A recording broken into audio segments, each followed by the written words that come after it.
जय हिंद बच्चों, स्वागत है आप सभी का अपने विजन क्लास परिवार में। बच्चों, हम लोग आज पढ़ने वाले हैं रासायनिक अभिक्रिया एवं समीकरण के क्वेश्चन आंसर। हम लोग के जितने भी थ्योरी था एक एक करके धीरे धीरे हम लोग अच्छी तरह से समझे और यहाँ तक पहुँचे। अब हम लोग ना एक एक अच्छी तरह से समझेंगे और याद करने की कोशिश करेंगे। और सबसे पहले हम लोग अभ्यास प्रश्न एनसीईआरटी के जितने भी वो करेंगे, उसके बाद एक्सरसाइज प्रश्न करेंगे। तो अभ्यास प्रश्न में सबसे पहला प्रश्न है कि यहाँ पर देखिए, पहला कि वायु में जलाने के पूर्व मैग्नीशियम रिबन को साफ किया क्यों जाता है। सबसे पहला एक क्वेश्चन है। तो देखिए इसका आंसर हम लोग किस तरह से समझेंगे और यहाँ पर लिखा हुआ है, क्योंकि अगर लिखेंगे तो टाइम बहुत ज़्यादा लगेगा। अभी हम लोग सिर्फ आंसर देखेंगे, ठीक है। देखिए यहाँ पर लिखा हुआ है क्या कि नम वायु की उपस्थिति में मैग्नीशियम रिबन जो होता है ना, उसके ऊपर एक धुंधली मैग्नीशियम ऑक्साइड की परत जम जाती है। उसे हटाने के लिए वायु में जलाने से पूर्व मैग्नीशियम रिबन को साफ किया जाता है, क्योंकि यह परत मैग्नीशियम को ऑक्सीजन से क्रिया करने से रोकती है। अब इसे हम थोड़ा समझते हैं। देखिए होता क्या, जिस तरह से आप लोग लोहा पर देखे होंगे जंग लग जाता है ना।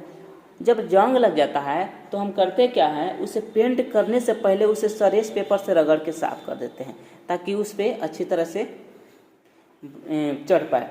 अब उसी तरह से जब मैग्नीशियम जो होता है प्रयोगशाला में, वह फीता के रूप में होता है। जब नम वायु की उपस्थिति में वो संपर्क में आते हैं तो उस पर एक परत जम जाती है, किसके जैसा, जंग जैसा, जिसे वह होता है मैग्नीशियम ऑक्साइड, ठीक है। अब जलाना है तो ऑक्सीजन को संपर्क में तो लाने पड़ेगा। अब जब तक उस पर जंग लगा हुआ तो ऑक्सीजन संपर्क में तो नहीं जाएगा, इसलिए हम लोग क्या करते हैं, उसे रगड़ के साफ कर देते हैं ताकि ऑक्सीजन संपर्क में जाए और हम लोग उसे क्या कर पाए, जला पाए। इसलिए क्या कहता है, जलाने से पहले मैग्नीशियम रिबन को साफ किया जाता है, ठीक है। अब अगला नंबर क्वेश्चन देखते हैं। अगला नंबर क्वेश्चन क्या है यहाँ पे देखते हैं। तो यहाँ पे अगला नंबर क्वेश्चन है, देखिए हम आंसर पहले आप लोग को दिखाएंगे नहीं, सबसे पहले क्वेश्चन दिखाएंगे, उसके बाद हम लोग आंसर देखेंगे।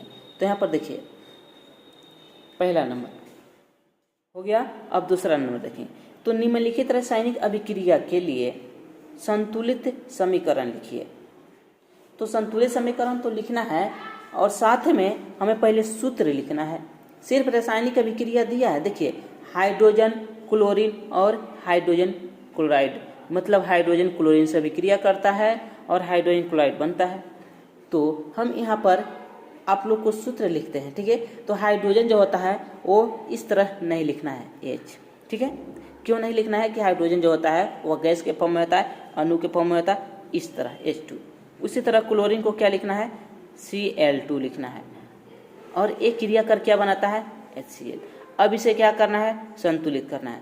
तो देख रहे हैं कि इधर अभिकारक में हाइड्रोजन 2 है और इधर 1 है, तो डायरेक्ट यहाँ पर 2 से गुना करते हैं। तो हाइड्रोजन तो 2 हो गया और इधर क्लोरीन 2 हैं, इधर भी क्लोरीन कितने हो गए, 2। तो यहाँ पर देखिए संतुलित किया हुआ है।